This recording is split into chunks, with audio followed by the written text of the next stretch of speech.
সূরাতুজ জিলজাল তেলাওয়াত করলাম। সূরাতুজ জিলজালের আরেকটা নাম সূরাতুজ জালজালাহ। সূরাতুজ জালজালা মানে হলো কম্পনের সূরা, কম্পন সৃষ্টি হওয়ার সূরা। এই সূরার মধ্যে আল্লাহ পৃথিবীর প্রকম্পন নিয়ে আলোচনা করবেন, ভূমিকম্প নিয়ে আল্লাহ আলোচনা করবেন। এই সূরার 4টি অংশে আলোচনা করব। প্রথমত এই সূরাটা আল্লাহ কেন নাজিল করলেন, দ্বিতীয়ত এই সূরাটাকে সূরাতুন জামিআ বলা হয়, তৃতীয়ত এই সূরা পাঠ করার ফজিলত, 4 নাম্বার এই সূরার সংক্ষিপ্ত তাফসীর। প্রথম কথা, এই সূরাটা আল্লাহ কেন নাজিল করলেন?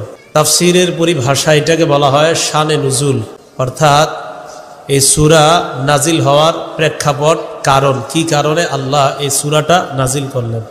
এই সূরা নাজিল করার কারণ হলো এই, কাফেররা বিভিন্ন সময়ে রাসূলুল্লাহ সাল্লাল্লাহু আলাইহি ওয়াসাল্লামকে এবং মুসলমানদেরকে একটা প্রশ্ন করত, কিয়ামত কবে হবে? এই বিষয়টা যদি সত্যি হয়ে থাকে এখনো হয় না কেন? নবীজিকেও বলতো, মুসলমানদেরকেও কাফেররা এগুলা বলতো। রাসূলুল্লাহ সাল্লাল্লাহু আলাইহি সাল্লাম বিভিন্ন হাদিসে কিয়ামত হবে এটা বলতেন, কবে হবে এটা বলতেন না। কিয়ামতের আলামত, কিয়ামত হবে এই জাতীয় আয়াত শোনাইতেন, কিন্তু কবে হবে এটা রাসূল বলতেন না। কারণ রাসূলুল্লাহ সাল্লাল্লাহু আলাইহি সাল্লাম খামসুন লা ইয়ালামুহুন্না ইল্লাল্লাহ, 5টি জিনিস আল্লাহ ছাড়া কেউ জানে না। 1 নাম্বার, ইন্নাল্লাহা ইনদাহু ইলমুস সাআহ, কিয়ামত কখন হবে কিয়ামতের বিষয়টা আল্লাহ ছাড়া কেউ জানে না। 2 নাম্বার, ওয়াইনাজ্জিলুল গাইস, বৃষ্টি কখন কি পরিমাণ হবে এটা আল্লাহ জানে। 3 নাম্বার, ওয়ায়ালামু মা ফিল আরহাম, আল্লাহ পাক রব্বুল আলামিন জানেন মায়ের পেটের সন্তানটা ছেলে হবে না মেয়ে হবে। 4 নাম্বার, ওমা তাদরি নাফসুম মাজা তাকসিবু গাদা, আগামীকাল আমি আপনি কি উপার্জন করব এটা আল্লাহ জানেন। ওমা তাদরি নাফসুম বিআইয়ি আরদিন তামুত, আমি আপনি কোথায় কোন জমিনে কখন মারা যাব এটা আল্লাহ জানেন, এটা কেউ জানে না। রাসূলুল্লাহ সাল্লাল্লাহু আলাইহি সাল্লাম তিরমিজি শরীফের এক হাদিসে বলেন, 2306 নম্বর হাদিস, এই হাদিসে রাসূলুল্লাহ সাল্লাল্লাহু আলাইহি সাল্লাম বলেন, বাদিরু বিল আমালি সাবআ, 7টা জিনিস তোমাদের জীবনে আসার আগে তোমরা আমলের প্রতি উৎসাহিত হও, তোমরা আমলের প্রতিযোগিতা করো। 7টা বিষয় তোমাদের জীবনে আসার আগে তোমরা আমলের প্রতিযোগিতা করো। 1 নাম্বার, এমন একটা জিনিস তোমাদের জীবনে আসবে, এটার নাম দারিদ্রতা। দারিদ্রতা মানে ফকির হয়ে যাওয়া, নিঃস্ব হয়ে যাওয়া, অর্থ কমে যাওয়া। রাসূলুল্লাহ সাল্লাল্লাহু আলাইহি সাল্লাম বলেন, হাল তানজুরুনা ইল্লা ফাকরান মুনসিয়া, তোমরা কি এমন দারিদ্রতার অপেক্ষা করো যেই দারিদ্রতা আল্লাহকে ভুলিয়ে দেয়? 1 নাম্বার, এমন দারিদ্রতা যেই দারিদ্রতা আল্লাহ ভুলিয়ে দেয়, এমন দারিদ্রতা আসার আগে তোমরা আমলের প্রতি উৎসাহিত হও, আমলের প্রতিযোগিতা করো। তাহলে যেই দারিদ্রতা আল্লাহ ভুলিয়ে দেয়, এমন দারিদ্রতা আসার আগে আমল করার জন্য রাসূল আমাদেরকে বললেন। 2 নাম্বার, আও গিনান মুতগিয়া, এমন ধনী হয়ে যাওয়া যেই ধনী হওয়া তোমাকে ধর্ম ত্যাগী বানায় দেয়, ধর্মদ্রোহী বানায় দেয়। এমন ধনী হওয়ার আগে, যেই ধনী তোমাকে ধর্ম ত্যাগী বানায়, এমন ধনী হওয়ার আগে তুমি আমলের প্রতিযোগিতা করো। এটা হলো 2 নাম্বার। 3 নাম্বার, আও মারাদান মুফসিদা, এমন অসুস্থতা যে অসুস্থতা তোমাদের শরীরকে নিস্তেজ করে দেয়। প্যারালাইজড হয়ে গেলে মানুষ তখন আমল বেশি করতে পারে না, আমলের তখন করা তার জন্য কষ্ট হয়। নবীজি বললেন 3 নাম্বার, এমন অসুস্থতা যে অসুস্থতা তোমার দেহকে নিঃশেষ করে দেয়, দেহ শেষ করে দেয়, নিস্তেজ করে দেয়। এমন অসুস্থতা আসার আগে তোমরা আমলের প্রতি ধাবিত হও, আমলের দিকে ধাবিত হও, আমলের প্রতি উৎসাহিত হও, আমলের প্রতিযোগিতা করো। 4 নাম্বার, আও হারামান মুফান্নিদা, এমন বার্ধক্য হওয়া যেই বার্ধক্য হওয়াটা মুফান্নিদা, জ্ঞান বুদ্ধি কমায় দেয়। মানুষের জ্ঞান বুদ্ধি যখন লোপ পেয়ে যায় তখন মানুষ আর আগের মতো ইবাদত করতে পারে না। নবীজি বলেন, জ্ঞান বুদ্ধি লোপ পেয়ে যায় যে বয়স হইলে, এই বয়স তোমার হওয়ার আগে তুমি আমলের প্রতি উৎসাহিত হও, আমলের প্রতিযোগিতা করো, আমলের দিকে ধাবিত হও। 5 নাম্বার, আও মাউতান মুজহিজা, এমন মরণ যে মরণ হঠাৎ উপস্থিত হয়ে যায়। কিয়ামতের এটা একটা আলামত, মরণ হঠাৎ এসে যাওয়া, মরণ হঠাৎ এসে যাওয়া এটা কিয়ামতের আলামত। তো এমন মরণ যেই মরণ হঠাৎ এসে যাবে তোমার কাছে, এমন মরণের আগে আমলের প্রতি উৎসাহিত হও, আমলের দিকে ধাবিত হও। 6 নাম্বার আউদ্দাজ্জাল ফাশাররু গায়বিন ইউনতাযারু, দাজ্জাল আসার আগে আমলের প্রতিযোগিতা করো। দাজ্জাল এমন একটা প্রাণী, অনুপস্থিত যারা আছে তাদের মাঝে সবচেয়ে নিকৃষ্ট, যাদের অপেক্ষা করছি আমরা। মানুষ দাজ্জালের অপেক্ষমান অনুপস্থিত সবচেয়ে নিকৃষ্ট জিনিসের নাম হলো দাজ্জাল। অনুপস্থিত যে বিষয়গুলো আছে, যে প্রাণী আছে, এর মধ্যে অনুপস্থিত যাদের অপেক্ষা করছি আমরা, এর মধ্যে একটার নাম হলো দাজ্জাল। এই দাজ্জাল সবচেয়ে নিকৃষ্ট। এই দাজ্জাল আসার আগে তোমরা আমলের প্রতিযোগিতা করো। 7 নাম্বার আবিসসাআতা ফাসসাআতু আদহা ওয়া আমার, কিয়ামতের আগে তোমরা আমলের প্রতিযোগিতা করো। কিয়ামতটা হলো বিভীষিকাময়, অধিক ভয়ঙ্কর এবং অধিক তিতা, খুব কষ্টকর, অধিক ভয়ঙ্কর। তো নবী এইভাবে কিয়ামতের কথা যখন বলতেন, কাফেররা বলতো কিয়ামত কবে হবে? ক্বালা রাসূলুল্লাহ সাল্লাল্লাহু আলাইহি ওয়াসাল্লাম বুইসতু আনা ওয়াসসাআতু কাহাতাইন, নবীজি বলেন আমি এবং কিয়ামত আমার এই 2 আঙ্গুলের মতো এইভাবে আবির্ভূত হয়েছি, মানে আমার পরে কিয়ামতটা আর বেশি বাকি নাই, খুব স্বল্প সময় বাকি। এগুলা শুনে কাফেররা বলতো কিয়ামতটা কবে হবে? এগুলা শুনে কাফেররা বলতো কিয়ামত কবে হবে? রাসূলুল্লাহ সাল্লাল্লাহু আলাইহি সাল্লাম বলেন তোমরা কিয়ামতের আগে কিছু বিষয় গণনা করে রাখবা। আলামত হিসাবে এর মধ্যে মাউতি, আমার মরণ, আমি দুনিয়া থেকে বিদায় নেওয়াটা, এটা কিয়ামতের আলামত। ওয়া ফাতহু বাইতুল মুকাদ্দাস, বাইতুল মুকাদ্দাস বিজয় হওয়া, এটা কিয়ামতের আলামত। এগুলা যখন ঘটবে তোমরা অপেক্ষা করবা যে কিয়ামতের আর বেশি দিন বাকি নাই। এগুলা শুনে কাফেররা বলতো আপনি খালি কোন কিয়ামতের কথা। মুসলমানদেরকে বলতো মুসলমান তোমরা বলো কিয়ামতের কথা। ইয়াসআলু আইয়ানা ইয়াউমুল কিয়ামাহ, প্রশ্ন করত কিয়ামতটা কবে হবে। ওয়া ইয়াকুলুনা মাতা হাযাল ওয়াদু ইন কুনতুম সাদিকিন, তারা প্রশ্ন করত তোমরা যদি সত্যবাদী হও তাহলে তোমরা বলো কিয়ামত কবে হবে। তাদের এই প্রশ্নের প্রেক্ষিতে আল্লাহ সূরা জিলজাল নাজিল করলেন। আল্লাহ বলেন ইদা জুলজিলাতিল আরদু জিলজালাহা, যখন প্রচন্ড কম্পনে জমিন প্রকম্পিত হবে, যখন প্রচন্ড কম্পনে জমিন প্রকম্পিত হবে, সেদিন দেখবা পুরা দুনিয়া ধ্বংস হয়ে যাবে, সেদিন কিয়ামত ঘটে যাবে, তখন তোমরা বুঝতে পারবা কিয়ামত আছে না নাই।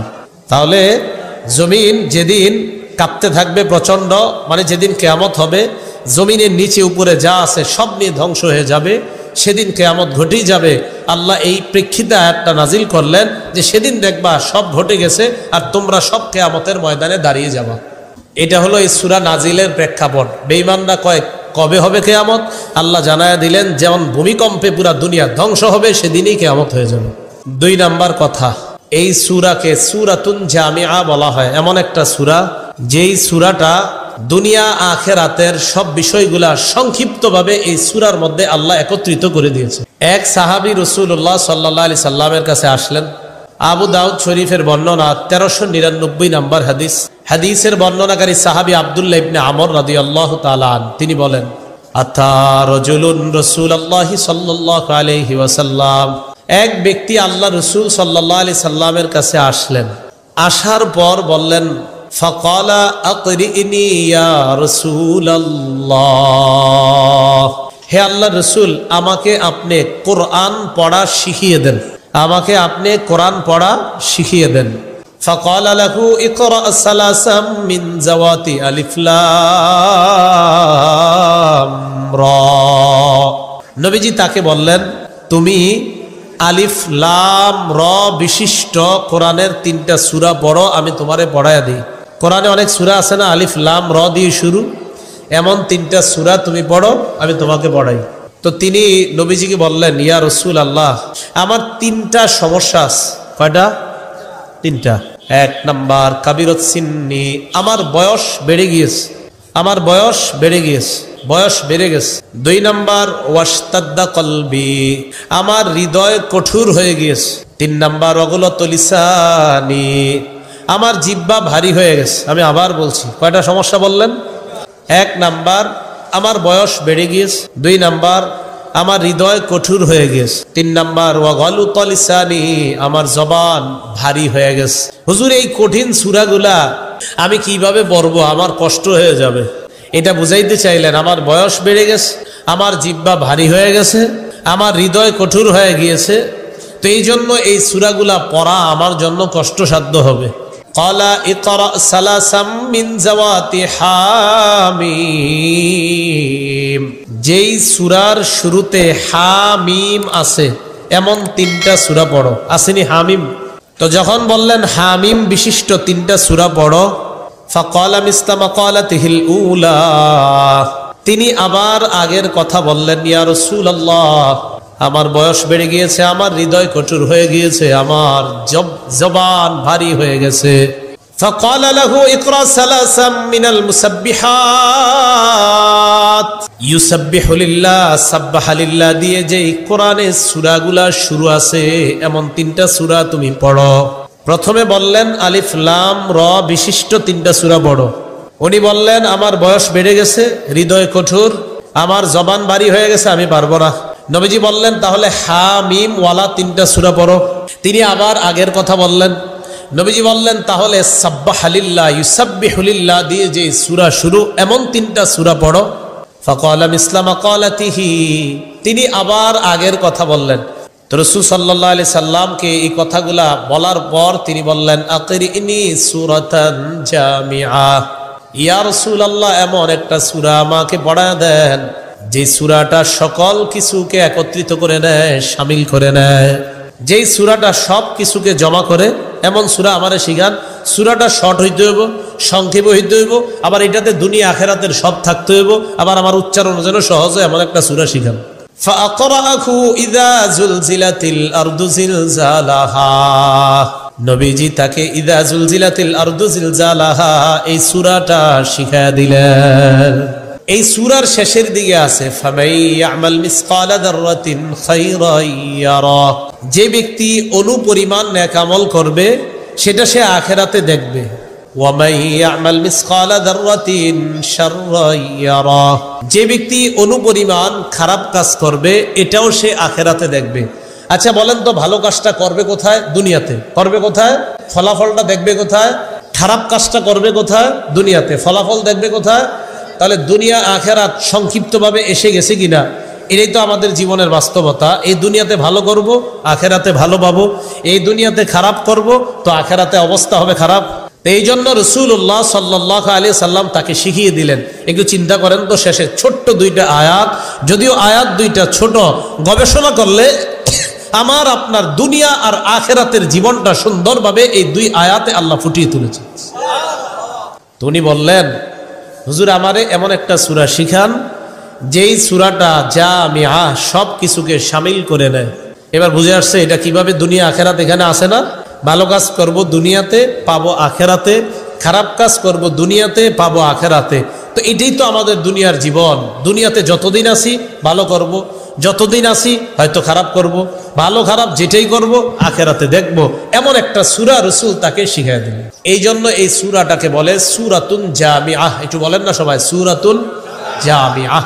3 নাম্বার, এই সূরা পাঠ করার ফজিলত তিরমিজি শরীফের 2895 নাম্বার হাদিসের বর্ণনা। এই হাদিসের বর্ণনাকারী সাহাবী আনাস ইবনু মালিক রাদিয়াল্লাহু তাআলা আনহু, তিনি বলেন عن أنس بن مالك رضي الله تعالى عنه قال أن رسول الله صلى الله عليه وسلم قال لرجل من أصحابه هل تزوجت। রাসূলুল্লাহ সাল্লাল্লাহু আলাইহি সাল্লাম তার এক সাহাবীকে জিজ্ঞাসা করলেন তুমি কি বিয়ে করেছো? فقال لا والله يا رسول الله ولا عندي ما أتزوج به। তিনি 2টি জবাব দিলেন, 1 আমি বিয়ে করি নাই, 2 বিয়ে করার মতো সামর্থ্য নাই। فقال له رسول الله صلى الله عليه وسلم أليس معك قل هو الله أحد। নবীজি তাকে বললেন তোমার কাছে কি কুল হু আল্লাহু আহাদ এই সূরাটা নাই? তোমার সাথে কি কুল হু আল্লাহু আহাদ এই সূরাটা নাই? قال بلى يا رسول الله। তিনি জবাব দিলেন এই সূরাটা আমার কাছে আছে। নবীজি বললেন সুলুসুল কোরআন, তাহলে তো কোরআনের 3 ভাগের 1 ভাগ তোমার কাছে আছে। এর মানে কোন উম্মত যদি সূরা ইখলাস কুল হু আল্লাহু আহাদ এই সূরাটা একবার পড়ে তার আমলনামায় আল্লাহ কোরআনের 1 তৃতীয় অংশ অর্থাৎ কোরআনের 3 ভাগের 1 ভাগ তেলাওয়াত করার সওয়াব আল্লাহ তাকে দিয়ে দেন। রাসূল বলেন তোমার কাছে কি এটা নাই? কয় আছে তো। এরপর নবী বললেন আলাইসা মাকা কুল ইয়া আইয়ুহাল কাফিরুন, তোমার কাছে কি কুল ইয়া আইয়ুহাল কাফিরুন এই সূরাটা নাই? ক্বালা বালা ইয়া রাসূলুল্লাহ, তিনি জবাব দিলেন এটাও আমি পারি। নবীজি বললেন রুবুল কোরআন, তাহলে তো কোরআনের 4 ভাগের 1 ভাগ তোমার কাছে আছে। এর মানে কুল ইয়া আইয়ুহাল কাফিরুন এই সূরাটা কেউ একবার পড়লে তার আমলনামে আল্লাহ কোরআন 4 ভাগের 1 ভাগ তেলাওয়াত করার সওয়াব দিয়ে দেয়। 7.5 পারা, 7.5 পারা কতটুকু হয়? 4 ভাগের 1 না, 7.5 দুগুণে কত? 15, 3 7.5, 4 7.5, সেই তো। তাহলে 4 ভাগের 1 ভাগ 7.5 না। তো কুল ইয়া আইয়ুহাল কাফিরুন যদি কেউ একবার পড়ে তার আমল নামায় আল্লাহ কোরআনের 4 ভাগের 1 ভাগ তেলাওয়াত করার সওয়াব দিয়ে দেয়। এরপর রাসূল বললেন আলাইসা মাকা ইযা জাআ নাসরুল্লাহি ওয়াল ফাত, তোমার কাছে কি ইযা জাআ নাসরুল্লাহি ওয়াল ফাত এই সূরাটা নাই? তুমি কি ইযা জাআ নাসরুল্লাহি ওয়াল ফাত এই সূরাটা তুমি পারো না? তিনি জবাব দিলেন এই সূরাটাও আমি পারি। নবী বললেন রুবুল কোরআন, এই সূরাটাও যদি একবার তেলাওয়াত করে ইযা জাআ নাসরুল্লাহি ওয়াল ফাত, একবার যদি কেউ তেলাওয়াত করে তার আমলনামায় আল্লাহ কোরআনের 4 ভাগের 1 ভাগ তেলাওয়াতের সওয়াব দিয়ে দেয়। শেষের দিকে আল্লাহ রাসূল বললেন আলাইসা মাকা ইযা যুলজিলাতিল আরদু জিলজালাহা, তোমার কাছে কি ইযা যুলজিলাতিল আরদু জিলজালাহা এই সূরাটা নাই? এটা কি তুমি পারো না? সাহাবী জবাব দিলেন বালা ইয়া রাসূলুল্লাহ ইযা যুলজিলাতিল আরদু জিলজালাহা এটাও আমি পারি। নবীজি বললেন ইযা যুলজিলাতিল আরদু জিলজালাহা কেউ যদি একবার পড়ে তার আমলনামায় আল্লাহ কোরআন 4 ভাগের 1 ভাগ তেলাওয়াতের সওয়াব দিয়ে দেয়। তাহলে এই হাদিস থেকে জানলাম ইযা যুলজিলাতিল আরদু জিলজালাহা একবার যদি কেউ পড়ে আল্লাহ তার আমলনামায় কোরআন 4 ভাগের 1 ভাগ তেলাওয়াতের সওয়াব আল্লাহ তাকে দিয়ে দেয়। তিরমিজি শরীফের যে হাদিসটা আপনাদেরকে শোনাইলাম এই হাদিসের চাইতে আরো শক্তিশালী সনদে, সনদ মানি হাদিস যারা বর্ণনা করেছেন তাদের বর্ণনাটা আরো বেশি শক্তিশালী আগে যে হাদিসটা বললাম এটার চাইতে। এই মাত্র যে হাদিসটা আপনাদেরকে শোনাইলাম এই হাদিসটা তিরমিজি শরীফের 2895 নম্বর হাদিস। এখন যে হাদিসটা শোনাবো এটা হলো তিরমিজি শরীফের 2893। তাহলে কয়টা হাদিস ব্যবধান? 2টা। এই 2 হাদিস আগে 2893 নম্বর হাদিসের বর্ণনা। এই হাদিসের বর্ণনাকারী আনাস ইবনে মালিক। মন দিয়ে শোনেন হাদিসটা। সূরা ইখলাস বা কুল হুয়াল্লাহ সূরা একবার পড়লে কয় পারা কোরআন তেলাওয়াতের সওয়াব? 2 বার পড়লে, 3 বার পড়লে 30। অর্থাৎ কোরআন সূরা ইখলাস একবার পড়লে কোরআন 3 ভাগের 1 ভাগ তেলাওয়াতের সওয়াব, 2 বার পড়লে 3 ভাগের 2 ভাগ তেলাওয়াতের সওয়াব, 3 বার পড়লে পুরা কোরআন 3 ভাগ অর্থাৎ পুরা কোরআনের সওয়াব পাওয়া যায়। এখন হাদিসটা শুনেন। ক্বালা রাসূলুল্লাহ সাল্লাল্লাহু আলাইহি ওয়াসাল্লাম, নবীজি বলেন মান ক্বারা ইযা যুলজিলাতিল আরদু জিলজালাহা উদিলাত লাহু বিনিসফিল কোরআন, কোন ব্যক্তি যদি একবার ইযা যুলজিলাতিল আরদু জিলজালাহা পড়ে আল্লাহ তার আমলনামায় অর্ধেক কোরআন 15 পারা তেলাওয়াতের সওয়াব দিয়ে দেয়। ইখলাস একবার পড়লে কয় পারা? 10 পারা, 10। আর ইযা যুলজিলাতিল আরদু একবার পড়লে 15। কথা বুঝছেন নি? তাহলে ইখলাস 3 বার পড়লে পূর্ণ কোরআনের সওয়াব, আর ইযা যুলজিলাতিল আরদু জিলজালাহা 2 বার পড়লে পূর্ণ কোরআনের সওয়াব পাওয়া যায়। এ হলো এই সূরা তেলাওয়াতের ফজিলত। 4 নাম্বার এই সূরার সংক্ষিপ্ত তাফসীর। 1 নাম্বার আয়াতে আল্লাহ বলেন ইযা যুলজিলাতিল আরদু জিলজালাহা, যখন প্রচন্ড কম্পনে জমিন প্রকম্পিত হবে। খুব ভালো করে শোনেন এই জায়গাটা। জমিন প্রকম্পিত হবে, জমিন কাঁপতে থাকবে, ভূমিকম্প হবে। এই আসল ভূমিকম্পে যে কিয়ামত হয়ে যাবে, এই ভূমিকম্পের আগে যেই ভূমিকম্প হয় এগুলা কিয়ামতের আলামত। বলেন তো একটা ভূমিকম্প হবে যেটা পুরা দুনিয়া ধ্বংস হবে, এটা হলো কিয়ামত। বলেন এটা কি? এই কিয়ামতের আগে আরো ভূমিকম্প হবে, ওইগুলা কিয়ামতের আলামত। কিয়ামতের আলামতে যেই ভূমিকম্পগুলা হয় কেন হয়? আমাদের গুনাহের কারণে। আবার বলছি, বলেন তো সবাই, যেই ভূমিকম্পে পুরা দুনিয়া শেষ হয়ে যাবে এটা কি? কিয়ামত। এটার আগে যতগুলা ভূমিকম্প হবে এগুলা কিয়ামতের। বলেন তো কিয়ামতের আলামত হিসাবে যেই ভূমিকম্পগুলা হবে এগুলা কাদের কারণে? আমাদের গুনাহের কারণে। সহিহ বুখারীর বর্ণনা 1036 নম্বর হাদিস। ক্বালা রাসূলুল্লাহ সাল্লাল্লাহু আলাইহি ওয়াসাল্লাম, নবীজি বলেন, লা তাকুমুস সাআ হাত্তা ইউকবাজাল ইলম। কিয়ামত হবে না যতক্ষণ ইলম উঠিয়ে নেওয়া না হয়, যতক্ষণ ইলম উঠিয়ে নেওয়া না হয়। কিয়ামতের আগে ইলম উঠিয়ে নেওয়া হবে। বলেন তো সবাই, কিয়ামতের আগে ইলম উঠিয়ে নেওয়া হবে। এখন মনোযোগ দিয়ে বুঝেন, ইলম উঠিয়ে নিবে কিভাবে আল্লাহ? আমাদের পাশে, আমাদের সামনে আপনারা সবাই দেখছেন লালবাগ মাদ্রাসার মোহতামিম সাহেব বসা, আমাদের সবার শ্রদ্ধেয় মুরব্বী।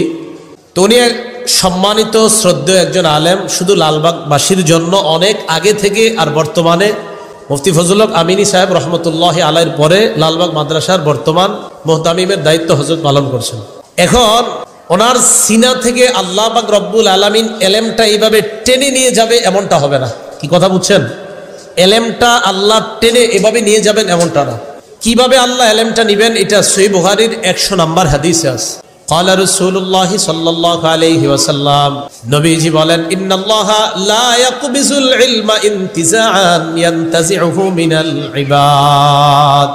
আল্লাহ পাক রব্বুল আলামিন বান্দার সিনা থেকে একবারে ইলম উঠিয়ে নেবেন এমনটা হবে না। সিনা থেকে ইলম আল্লাহ ছো মেরে এইভাবে নিয়ে যাবে এমনটা হবে না। ওয়ালাকিন ইয়াকবিজুল ইলমা বিকবজিল উলামা। আলেমদেরকে উঠিয়ে নেওয়ার মাধ্যমে ইলম আল্লাহ উঠিয়ে নেবেন। আলেমদেরকে উঠিয়ে নেওয়ার মাধ্যমে ইলম আল্লাহ উঠিয়ে নেবেন। তাহলে শেখুল হাদিস রহমতুল্লাহ আলাই, মুফতি আমিনী রহমতুল্লাহ আলাই, হাফিজি হুজুর রহমতুল্লাহ আলাই, মুহাদ্দিস সাহেব রহমতুল্লাহ আলাই, সদর সাহেব ফরিদপুরি রহমতুল্লাহ আলাই, তারা চলে যাওয়া, আল্লাহ তাদেরকে দুনিয়া থেকে উঠিয়ে নেওয়া। আল্লামা আহমদ শফি রহমতুল্লাহ আলাই, তাদেরকে আল্লাহ দুনিয়া থেকে উঠিয়ে নিয়ে এলেমকে আল্লাহ উঠিয়ে নেয়। এলেম আল্লাহ তাদের থেকে টেনে নিয়ে গেছে এমন না, তাদের মৃত্যুর মাধ্যমে কোরআন সুন্নাহর বিশাল বড় একটা সমুদ্র আল্লাহ উঠিয়ে নিয়েছে। তাহলে বলেন তো সবাই, বুঝে থাকলে এলেম কি আল্লাহ এইভাবে সিনা থেকে টান দিয়ে নিয়ে নিবে না আলেমকে উঠিয়ে নিবে? উঠিয়ে নিবে। তো রাসূলুল্লাহ সাল্লাল্লাহু আলাইহি সাল্লাম বলেন, হাত্তা ইযা লাম ইবকি আলিমান ইত্তাখাযা নাসু রুউসান জুহালা। এমন একটা অবস্থা হবে দুনিয়ার, মানুষ আলেম তালাশ করে পাবে না, মানুষ আলেম তালাশ করে পাবে না। মানুষ জাহেলদেরকে নেতা বানাবে। বলেন, ধর্মীয় নেতা বানাবে কাদেরকে? জাহেলদের। এই মঞ্চের মধ্যে জাহেলদেরকে মানুষ বসিয়ে দিবে। বসানোর পর ফাস্তাফতাও, জনগণ তাদের কাছে ফতুয়া জানতে চাইবে। কি জানতে চাইবে? ফতুয়া। ফাফতাও বিগয়রি ইলমিন, তারাও এলেম সারা ফতুয়া দিয়ে দিবে। কোনো মাসালা বলবে না যে আমি জানি না, সব উত্তর একের পর এক দিতে থাকবে। ফাদল্লু আদল্লু, নিজেরা পথভ্রষ্ট হবে, অন্যদেরকে পথভ্রষ্ট করবে। এই জন্য আপনারা জায়গায় জায়গায় মাসালা বেশি জিজ্ঞাসা না করে ফতুয়া চেষ্টা করবেন। যেখানে সেখানে আপনারা ফতুয়া জিজ্ঞাসা করেন, এটা না করে ফতুয়া বিভাগে ফতুয়া জিজ্ঞাসা করবেন। তখন ফতুয়ার মান, ফতুয়ার গুরুত্ব বেড়ে যাবে, এটা মাথায় রাখবেন। ফতুয়া একটা পবিত্র বিধান। বলেন, ফতুয়া কি বিধান? কারণ আল্লাহ ফতুয়া দেয়। বলেন, কে ফতুয়া দেয়? আল্লাহ পাক রব্বুল আলামিন বলেন, ইস্তাফতুনা, হে নবী আপনার কাছে মানুষ ফতুয়া জানতে চায়। কুল, আপনি বলেন, আল্লাহু ইউফতিকুম, আল্লাহ তোমাদেরকে ফতুয়া দেয়। ফতুয়া দেয় কে? তাহলে ফতুয়ার বিধানটা কি? এটা কি ছোট বিধান না অনেক গুরুত্বপূর্ণ বিধান? যেখানে আল্লাহ ফতুয়া দেয়, তার মানে যে কেউ ফতুয়া দিয়ে দিবে এমনটা হবে না। ফতুয়া দিতে, ফতুয়া দেওয়ার যোগ্যতা অর্জন করতে হবে, তারপর ফতুয়া দিতে হবে। এটা একটা পবিত্র বিধান। রাসূলুল্লাহ সাল্লাল্লাহু আলাইহি সাল্লাম বলেন, কিয়ামতের আগে এলেম উঠিয়ে নেওয়া হবে, এটা এক নাম্বার। এরপর বলেন, ওয়াতাকসুরাজ জালাজিল, ভূমিকম্প অনেক হবে। বলেন তো, ভূমিকম্প কি হবে? অনেকগুলা ভূমিকম্প হবে, একের পর এক ভূমিকম্প হতে থাকবে। ওয়াতাকসুরাজ জালাজিল, ভূমিকম্প হবে। তাহলে এই ভূমিকম্প যে হবে অনেকগুলা, এগুলা কি বলেন তো? কিয়ামতের আলামত। ওয়াতাকসুরাল ফিতান, ফিতনা হবে, অনেক ফিতনা হবে। বলেন সবাই, কি ফিতনা হবে? অনেক ফিতনা হবে। কেমন ফিতনা হবে? মুসলিম শরীফের এক হাদিসে রাসূলুল্লাহ সাল্লাল্লাহু আলাইহি সাল্লাম বলেন, সাতাকুনু ফিতানুন, কিয়ামতের আগে আমার উম্মতের জন্য একের পরে এক ফিতনা আসবে। আল কাঈদু ফিহা খায়রুম মিনাল কাঈম, ওই জামানায় আমার উম্মতের যারা বসে থাকবে তারা তাদের চাইতে উত্তম যারা দাঁড়িয়ে থাকবে। আল কাইমু খায়রুম ফিহা মিনাল মাশি, ওই জামানায় আমার উম্মতের যারা দাঁড়িয়ে থাকবে তারা তাদের চাইতে উত্তম যারা হাঁটবে, যারা হাঁটবে। ওয়াল মাশি খায়রুম ফিহা মিনাস সাই, ওই জামানায় আমার উম্মতের যারা হাঁটবে তারা তাদের চাইতে জামি যারা দৌড়ায়। যারা বসে থাকবে তারা নিরাপদ তাদের চাইতে যারা দাঁড়িয়ে থাকবে, যারা দাঁড়িয়ে থাকবে তারা নিরাপদ তাদের চাইতে যারা হাঁটবে, যারা হাঁটবে তারা নিরাপদ তাদের চাইতে যারা দৌড়াবে, যারা দৌড়াবে। গুরুত্বপূর্ণ একটা কথা শোনেন এই হাদিসের শেষে, এটা বুখারীতেও আছে, মুসলিমেও আছে, আবু দাউদ শরীফে আছে। রাসূল বলেন মাইয়ুশরিফ লাহা, ফিতনা যে এইভাবে দেখতে চাইবে। কি বললাম? ফিতনা মানে রাসূল বুঝাইতে চায় ফিতনা এড়িয়ে চলা ভালো। কেউ যদি ফিতনা দেখতে যায়, উকি মেরেও ফিতনার দিকে তাকায়, তাস্তাশরিফু, ফিতনা তাকে গ্রাস করে ফেলবে। ফিতনার দিকে তাকাইলে ফিতনা তাকে ধরে ফেলবে। এই হাদিস দ্বারা কি বোঝা যায় বলেন তো? ফিতনা এড়িয়ে চলা ভালো। বলেন সবাই, ফিতনা এড়িয়ে চলা ভালো। বিষয়টা কেমন দেখেন, আমাদের এই বর্তমান যুগের অবস্থা, দুইজন কথা কাটাকাটি করতেছে, আপনি গেছেন, আরেকজন গেছে, 10 জন 20 জন 30 জন হয়ে গেছে। ঘটনাচক্রে একটা অঘটন ঘটে গেছে। আসলে আপনি এই জায়গায় এমনি দাঁড়ায় রয়েছেন, আপনি কিচ্ছু না এই জায়গায়, আপনি এই অপরাধের মধ্যেও শামিল না, অথচ দেখা যাচ্ছে সামনে একটা বিচার হবে বড়, ওই বিচারের মধ্যে আপনিও আসামি। ফিতনা কি লেগে গেছেন, আপনি কি কইতে যাইতে? মাইয়ুশরিফ লাহা, রাসূল বলছে ফিতনায় যে উকি মেরে তাকায়। আর বুখারীর বর্ণনা আসছে মাইয়াস্তাশরিফহু, ফিতনায় যে তাকাবে, তাস্তাশরিফহু, ফিতনা তাকে গ্রাস করবে, ফিতনা তাকে ধরে ফেলবে। মাইয়াশরিফহা, আর বুখারীর বর্ণনা আসে মাইয়াস্তাশরিফহা তাস্তাশরিফহু, ফিতনার দিকে যে উকি মেরে তাকাবে, ফিতনা তাকে ধরবে। কথা কি বুঝে আসছে? এই জন্য মনে রাখবেন, গুনাহের জিনিস দেখতেও যায়েন না। বলেন কি বললাম? গুনাহের জিনিস, হুজুর ওই জায়গায় মেলা হয়, দেখি একটু কেমন হয়। আপনারা জানেন যে ওই জায়গায় প্রচুর গুনাহ হয়, চারোদিকে গুনাহ, আপনি কি দরকার সেখানে দেখতে যাওয়ার? তো ফিতনার দিকে যে উকি মারবে, রাসূল বলেন ফিতনা তাকে ধরে ফেলবে। এজন্য আপনারা ইসলাম বহির্ভূত নাম দিয়েও কিছু মাহফিল হয় আমাদের দেশে, যেখানে ইসলামের কোনো কাজ হয় না কিন্তু নাম মাহফিল। তখন আপনারা কি করেন? যে হুজুর একটু দেখতে গেলাম। কেন আপনি দেখতে গেলেন? আপনি তো দেখতে যাওয়া মানে সেখানে একটা দলের মধ্যে শামিল হয়ে যাওয়া। আপনি কেন ইসলাম সমর্থন করেন এমন জায়গায় যাবেন? তো রাসূলুল্লাহ সাল্লাল্লাহু আলাইহি সাল্লাম বলেন, কিয়ামতের আগে আমার উম্মতের কাছে ফিতনা একের পর এক আসবে। ওই জামানায় যে বসে থাকবে সে তার চেয়ে নিরাপদ যে দাঁড়িয়ে থাকবে, যে দাঁড়িয়ে থাকবে সে তার চেয়ে নিরাপদ যে হাঁটবে, যে হাঁটবে সে তার চেয়ে নিরাপদ যে দৌড়াবে। রাসূল বলেন ফিতনায় যদি কেউ উকিও মারে, ফিতনা তাকে গ্রাস করে ফেলবে। তাই ফিতনা থেকে বেঁচে থাকা আমার উম্মতের কর্তব্য। আল্লাহ আমাদেরকে ফিতনা থেকে বেঁচে থাকার তৌফিক দান করেন। হাদিস বুঝে থাকলে বলেন রাসূল কি বললেন? ভূমিকম্প, ফিতনা, গজব কি একটা আসবে না অনেকগুলো আসবে? এবার আসেন, আজকে কয় তারিখ? 14ই। ফিতনা যে আসবে, এই ফিতনার মধ্যে সবচেয়ে ক্ষতিকর ফিতনা কোনটা? বুখারী শরীফের 5096 নাম্বার হাদিসে রাসূল বলে দিয়েছেন যে আমার উম্মতের জন্য সবচেয়ে ক্ষতিকর ফিতনা কোনটা। আবার আপনাদেরকে বলি, বলেন ফিতনা একটা আসবে না অনেকগুলা? এই অনেকগুলার মাঝে পুরুষের জন্য সবচেয়ে ক্ষতিকর ফিতনা কোনটা? রাসূল সাল্লাল্লাহু আলাইহি সাল্লাম বলেন, ক্বালা রাসূলুল্লাহ সাল্লাল্লাহু আলাইহি ওয়াসাল্লাম, নবীজি বলেন, মা তারাকতু বাদি ফিতনাতান আদাররু আলা রিজালি মিনান নিসা।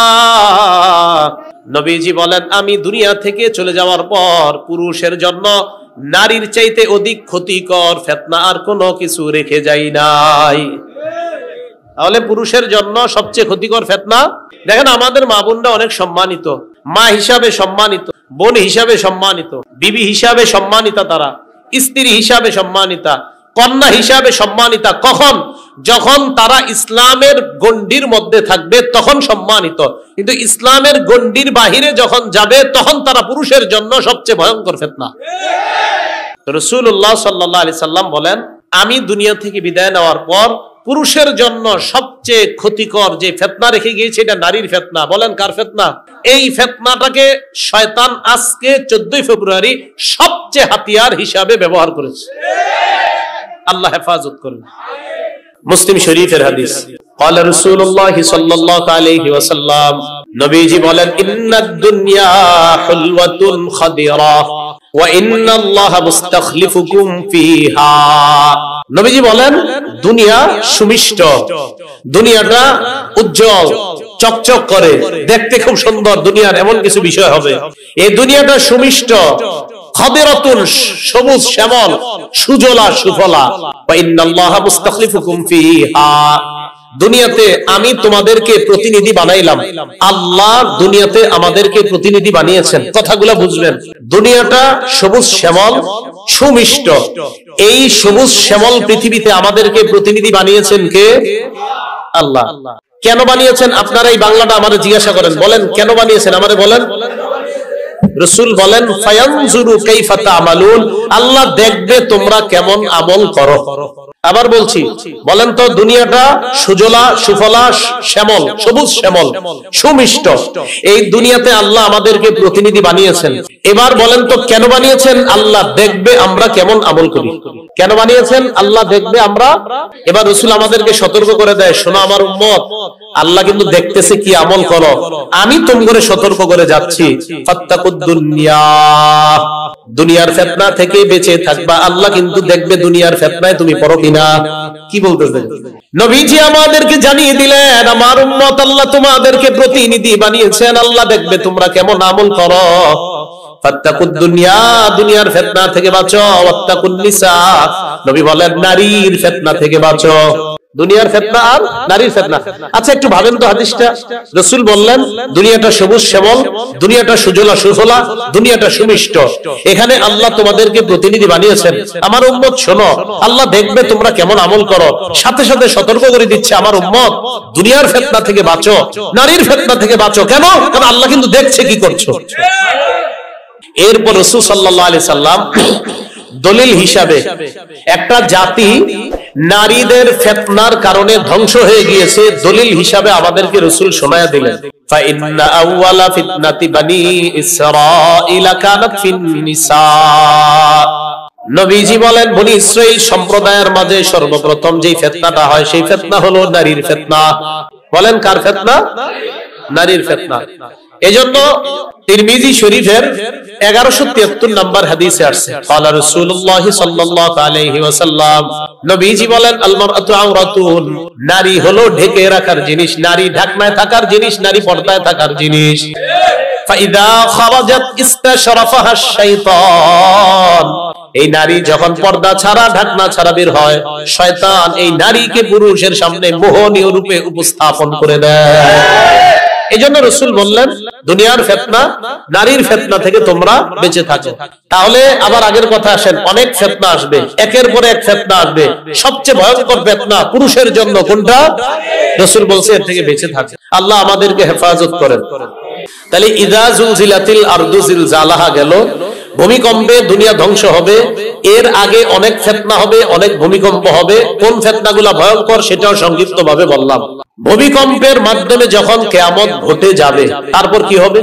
ওয়া আখরাজাতিল আরদু আসকালাহা, এই জমিন তার পেটে যারা আছে তাদেরকে বের করে দিবে। মরণ যারা আছে, মরারা, মরাদেরকে বের করে দিবে। আল কাতমা ফিহা মিনাল মাউতা, যত মৃতরা আছে এই মরাদেরকে জমিন বের করে দিবে। তাহলে বলেন তো জমিনের পেটে যারা আছে, কিয়ামত হয়ে গেলে জমিন কি করবে? বের করে দিবে। বের করে দিবে আরো কি কি? স্বর্ণ রূপার যে খাজানাগুলো আছে এগুলো বের করে দিবে। তিরমিজি শরীফের 2208 নম্বর হাদিসের বর্ণনা, ক্বালা রাসূলুল্লাহ সাল্লাল্লাহু আলাইহি ওয়াসাল্লাম, নবীজি বলেন তাকিউল আরদু আফলাজা কাবিদিহা আমসালাল উসতুওয়ানি মিনাজ যাহাবি ওয়াল ফিদ্দা, পৃথিবী কিয়ামতের ময়দানে কি করবে জানো তোমরা? এই পৃথিবী স্বর্ণ রূপার স্তূপের মতো বমি করে স্বর্ণ রূপাকে ফেলে দিবে। স্বর্ণ রূপার স্তূপ ফেলে দিবে। এই স্বর্ণ রূপার সামনে 3 শ্রেণীর মানুষ আসবে। কয় শ্রেণী? 1 নাম্বার চোর, 2 নাম্বার হত্যাকারী, 3 নাম্বার আত্মীয়তার সম্পর্ক রক্ষাকারী। কার সামনে আসবে? ওই স্বর্ণ রূপা। বলেন তো স্বর্ণ রূপা গুলা কি? বলেন পৃথিবীর বমি, জমিনের বমি। আচ্ছা বমি কি আমরা কেউ পছন্দ করি? কারো কি বমি পছন্দ হয়? জিনার আওয়াজ 2-3 জনে, মানে অন্যরা পছন্দ করেন। আরে বমি কারো পছন্দ নাকি? এই জিনা প্রথম বললেন না, খান নাকি অনেকে? এটা মানে জিনা জিনা মানে মনে অনেকের পছন্দ। আরে জমিন স্বর্ণ রূপারে বমি কইরা ফেলে দিছে। বমি ভালো জিনিস না খারাপ এটা বলেন? এই চোর স্বর্ণ রূপার সামনে আসবে।